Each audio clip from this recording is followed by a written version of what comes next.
Yeah. It's your boy DJ Bless, aka Sutter Kain. We are back here to talk about the dangerous compressor and the dangerous BAX EQ.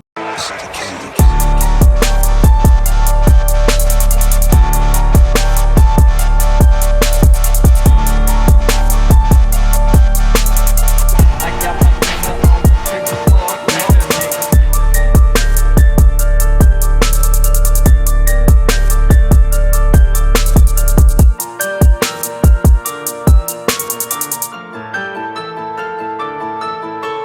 Now let's start off with the dangerous compressor. The dangerous compressor is hands down the most utilitarian compressor you can purchase. Hands down, no question about it.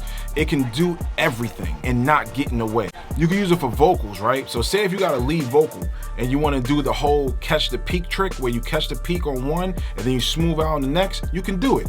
Now let's say you want to use it for your mix bus and you want to control the dynamics of the entire mix. You can do it.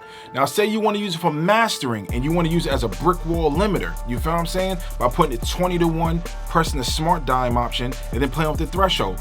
You can do it. You can do everything in this one compressor, like hands down. And how does the compressor sound?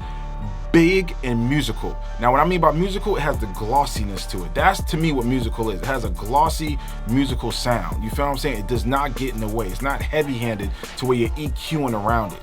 Now let's talk about the BAX EQ. The BAX EQ is hands down one of the best BAX EQs out. There's a lot of clones and they all suck.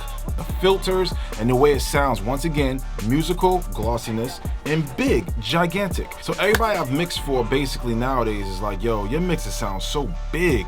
And you know why? Because I'm really good and I have a dangerous setup. The dangerous setup has a sound, like I said, of really bigness. Everything is nice and punchy, you feel what I'm saying? So back to the dangerous compressor and the BAX EQ. The thing about the BAX EQ that's so dope is the filters and the low shelf and high shelf, boost and cut. The filters on there are second to none, the best filters you'll ever find on any type of EQ, period. I don't care if it's BAX or not BAX. The filters on there are so, how can I put it? They're so invisible. So they do what it's supposed to do in a natural way. The reason why I like the combination of the dangerous compressor and the dangerous BAX EQ is that they work hand in hand.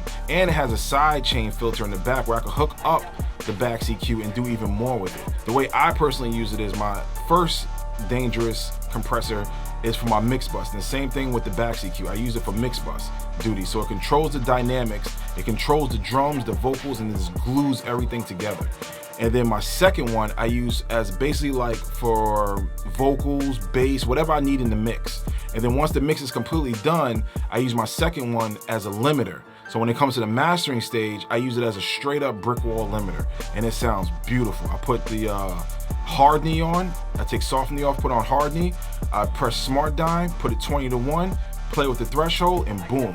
And this is all in the same compressor. That's what I'm saying. So you can even have one of these. I just went and got two, that's just me. But you can have one dangerous compressor and one BAX EQ and you're more than set for a mixing, mastering setup with no question.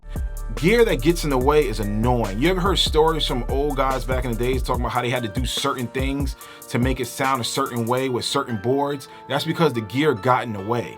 You feel what I'm saying? The thing about dangerous, none of their gear gets in the way. It's there to serve and help you, not you serve and help it.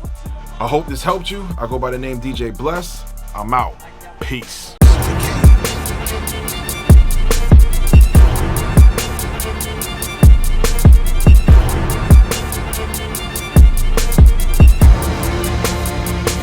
Look.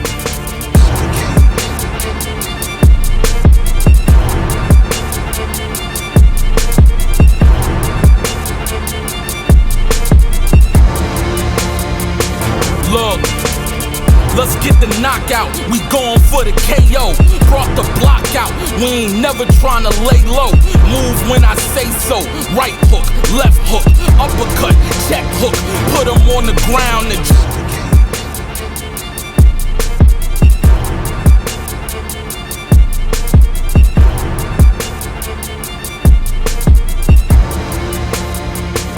look.